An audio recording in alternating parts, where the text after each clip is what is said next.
course. I mean, obviously it's a good division. I mean, obviously James DeGale recently victorious with the world title. I mean, I know he wants the Froch fight. Froch doesn't seem as interested in the public eye. I mean, if that fight does materialise, who do you see winning that fight? I don't know, you know. Honestly, I don't know. Before DeGale's last fight, I'd leaned with DeGale. I'm not saying he boxed bad, he boxed great. I've seen him Saturday night, congratulated him straight away. You know, I was delighted for him winning the world title. He's world champion and deservedly so. He's earned that title.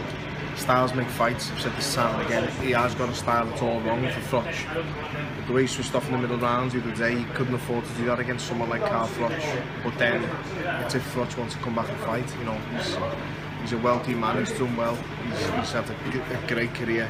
He's had a brilliant career, and it's whether the hunger's still there and the desire's still there to want to come back and fight another British opponent, or you know, get himself up for another big fight like that. So it's whether he wants to actually do that again. And it's all the Golovkin, isn't it, for Froch? Yeah, exactly. If you're going from the likes of Chavez and Golovkin and then saying, right, you can't have them fights now, you have to fight James DeGale and another British showdown.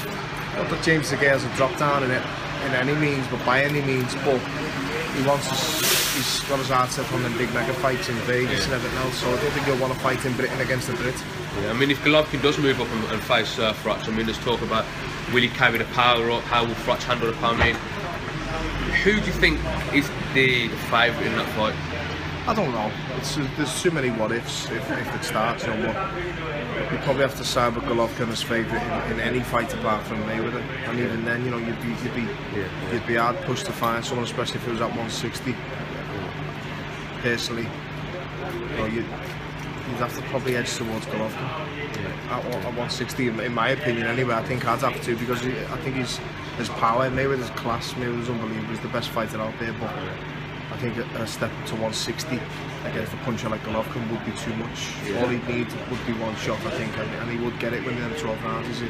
He's an animal, Golovkin, but you know, it's all what ifs, it's all ifs and buts. I can't see them. And the fights that are happening at the minute are exciting enough, and you know, at 168, I would like to see Froch and